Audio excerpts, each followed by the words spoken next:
Assalamualaikum warahmatullahi wabarakatuh. Kami dari kelompok 5 akan mempresentasikan tentang kemiskinan akibat kesenjangan penghasilan yang beranggota atas nama Karina Nafratina Lova, Yeremia Endra Novian, dan Tamara Clarissa.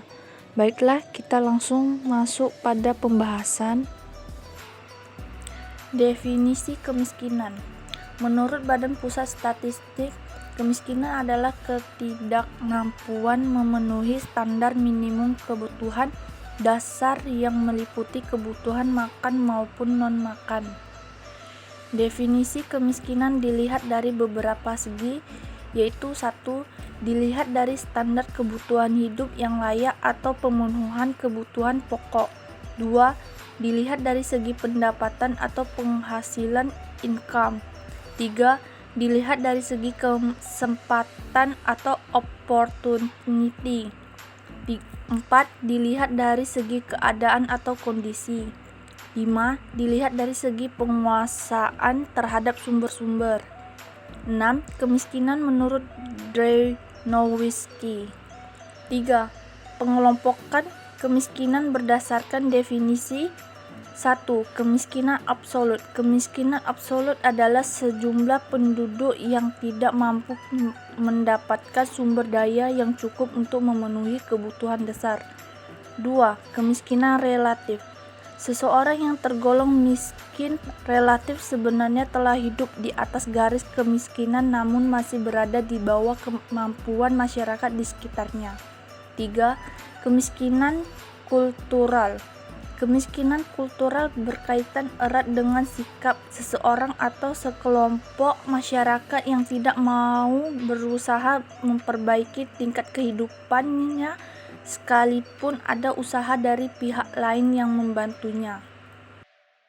Ketimpangan atau kesenjangan pendapatan. Ketimpangan atau kesenjangan pendapatan adalah menggambarkan distribusi pendapatan masyarakat di suatu daerah atau wilayah pada waktu tertentu.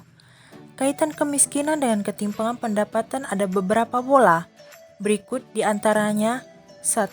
Semua anggota masyarakat mempunyai income tinggi atau tak ada miskin, tetapi ketimpangan pendapatannya tinggi. 2. Semua anggota masyarakat mempunyai income tinggi atau tak ada miskin, tetapi ketimpangan pendapatannya rendah, atau ini yang paling baik.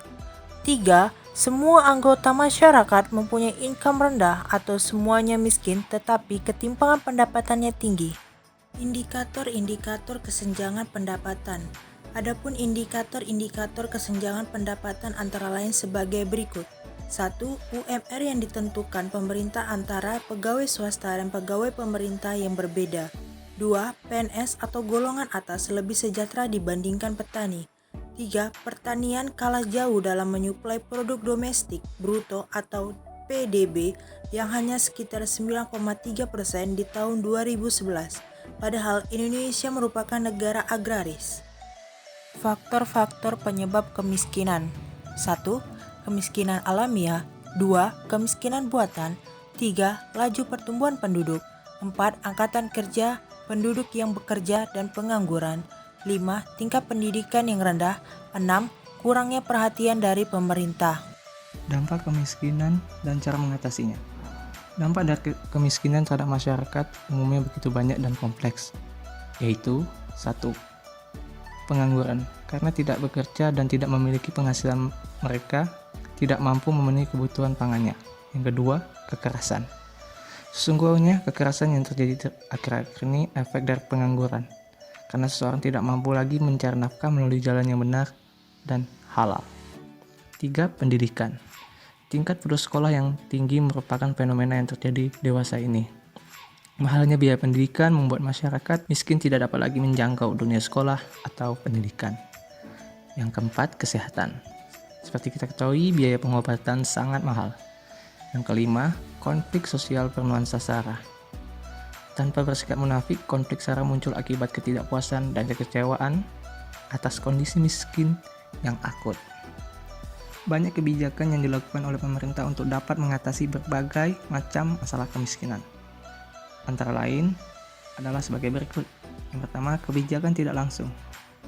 Kebijakan tidak langsung diarahkan pada penciptaan kondisi yang menjamin kelangsungan setiap upaya penanggulangan kemiskinan. Kondisi yang dimaksud antara lain adalah suasana sosial-politik yang tentram, ekonomi yang stabil, dan budaya yang berkembang. 2. Kebijakan langsung.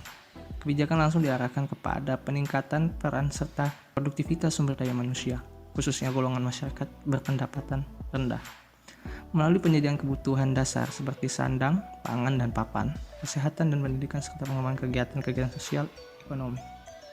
Selain dari pihak pemerintah, dari pihak masyarakat yang bersangkutan pun juga mengatasi kemiskinan di negeri ini. Langkah-langkah tersebut adalah: pertama, usaha individu.